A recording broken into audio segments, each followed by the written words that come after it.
my name is Selah Bieda. I am 18 years old and I currently live in Chicago, Illinois. I was a former dual credit student and I'm currently fully online as I do live in Chicago, Illinois. However, me and my family are planning on moving down to Kentucky, specifically Campbellsville, so I can be an in-person student for the next 2 years of my college career, as I'm currently a sophomore.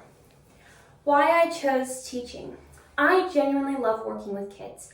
I believe kids are our future, and if we teach them well and train them up in the way they should go, then they will succeed in their lives.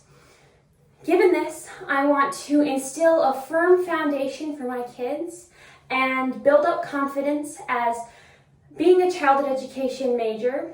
I want to instill confidence into my kids as they move on throughout their careers, whether that be middle school, high school, college. I want to make sure that they will prosper with confidence. I want to teach early childhood education, specifically 2nd through 4th grade, but I am open to preschool through 5th grade. It all depends on how I feel when I apply for jobs, as I continue my clinicals, and I truly believe all kids throughout every age are genuinely wonderful to work with, as I have worked with many age groups before. I chose teaching because I want to give children a better educational experience than I had, as I had an undesirable teacher and I want to rewrite my past to help others in their future.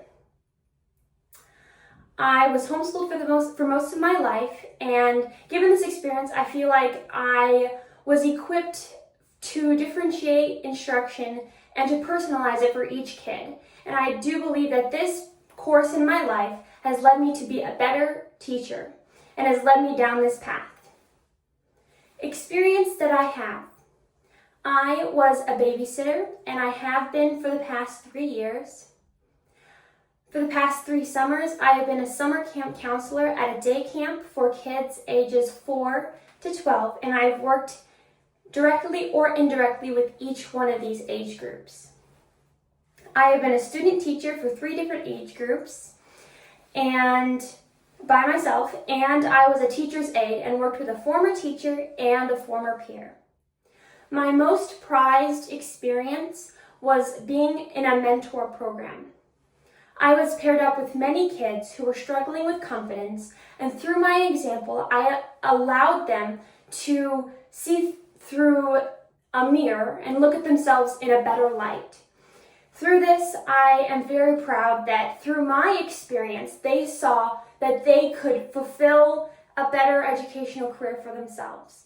I wanted them to not to copy my career, but to see themselves and to know that they are capable of doing much more than they believe that they can. I want to continue to student teach, and throughout the summer I plan on doing many interviews with kids, and I want to get to know the generation incoming. I want to know what their needs are, and my desire is to meet their needs. And I truly want to be a great teacher. I want to not only administer material, but change lives. Thank you for listening. Okay, so efficient is What are those? doing something quickly. And efficiently. Well, that's good because now you know it's sticking in the brain. Okay, brain tick is Hurried and pin. Yes, good job. So tedious is Tedious. Slow. Boring and taking a long time. Yes, Like good job. 1, 2, 3. And then obligated is the baseball game or something you feel you have to do to complete the team. You have to help them complete the team. So monotonous is pick up versus Monotonous. do do do do do. Monotonous do do do do.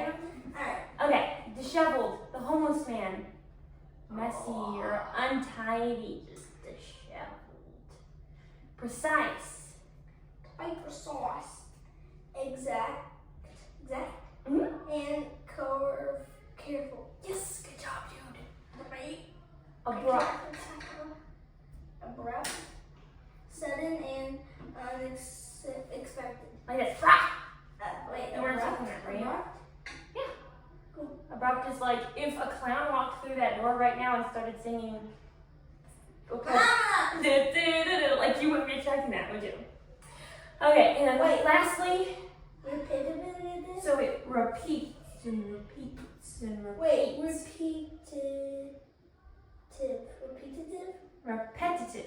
Repetitive. Repetitive. So it's like, imagine you're petting. Sound like repeated. So imagine like when you pet a dog, you don't just pet it once. You repeat. So you go repetitive. Repetitive. Yeah. Alright, so it's like abundance when we describe many. So for Bowen's story, let's think of things that we can add to Bowen's story to make it more, so we can picture it better in our mind. So to accentuate overall story. So Paul had to feed the, Animals. what kind of animals are they? Dog, horse, and goat. Well, like how can we describe them? Like, do they smell good? A dog that doesn't smell good that always jumps. Hank always smells good. Okay, so what words can we put in between the what kind of animal? He doesn't jump anymore. He's a puppy. No, like how can we describe what these animals look like to someone who's never seen these The animals? fluffy, a giant fluffy white polar bear. Yeah, so they could say giant, say fluffy. What else can we say? How do they smell good or do they smell bad? Giant fluffy stink. No. Giant fluffy. Muddy dog. You say muddy to the muddy animals. So when we say this sentence, someone will picture like really big animals. And we say this one, they're gonna picture like fluffy animals. And this one is gonna be like dirty animals. Like we're not gonna picture like Snow White animals, not like the princess, but like the color. Okay, so that's kind of like why we need vocabulary words, because someone may not know what these animals look